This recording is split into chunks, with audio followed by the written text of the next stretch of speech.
Hey there! If you're looking for a fun and easy way to earn rewards, including cash and prizes, check out the link in the video description.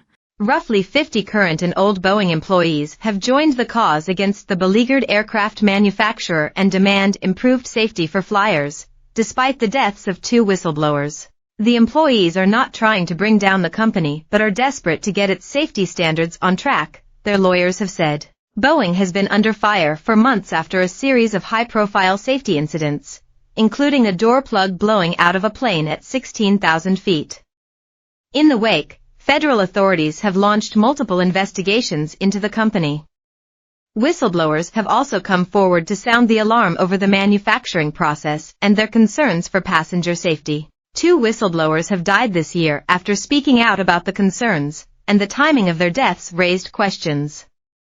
Still, dozens continue to express a desire to testify about their own experiences and concerns, lawyer Brian Knowles told U.S. News. John Barnett, 62, a quality control engineer, had just begun testimony in a lawsuit against Boeing in March, when he was found in his truck at a South Carolina motel, with a fatal, self-inflicted gunshot wound. His family previously laid the blame for his death at the feet of Boeing, even though, they said, the company had not physically pulled the trigger.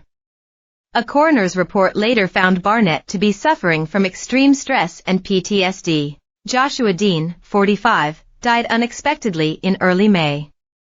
The quality auditor at Spirit AeroSystems, one of Boeing's biggest suppliers, passed away in the hospital following the onset of a fast-moving infection. Knowles, who represents several of the Boeing whistleblowers, including Dean and Barnett, said despite the deaths of both men his office had heard from 40 to 50-plus people since the first stories broke about Boeing's manufacturing process.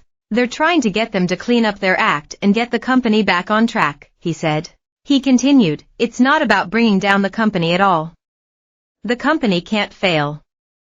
You know, it's too important to the American economy and the global economy. What they need to do is really seriously consider that quality and safety should be a priority when you're building an aircraft that carries on hundreds of people's lives. I mean, if you think about it with any type of manufacturer, if you start putting out bad products you're gonna lose your customer base. And then people are going to lose faith in the quality of the product. Knowles added that dozens of other employees and people connected to the company had contacted him in the past few months. He said he was still sorting through them. Obviously, if they're not being heard internally, and they're not seeing change internally, then they are going to go outside the company to try to get the direction to change. It comes as 2 other whistleblowers, Roy Irvin and Santiago Paredes, came forward publicly to share their concerns. Irvin worked as a quality investigator at Boeing in North Charleston, South Carolina, from 2011 to 2017.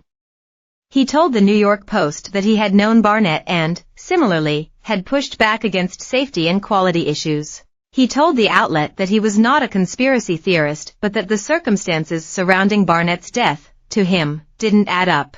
Paredes, a former employee at Spirit AeroSystems, spoke exclusively to U.S. News last month and also dismissed conspiracy theories about the 2 deaths, though he admitted he was remaining vigilant about his own safety. U.S. News has contacted representatives for Boeing for comment.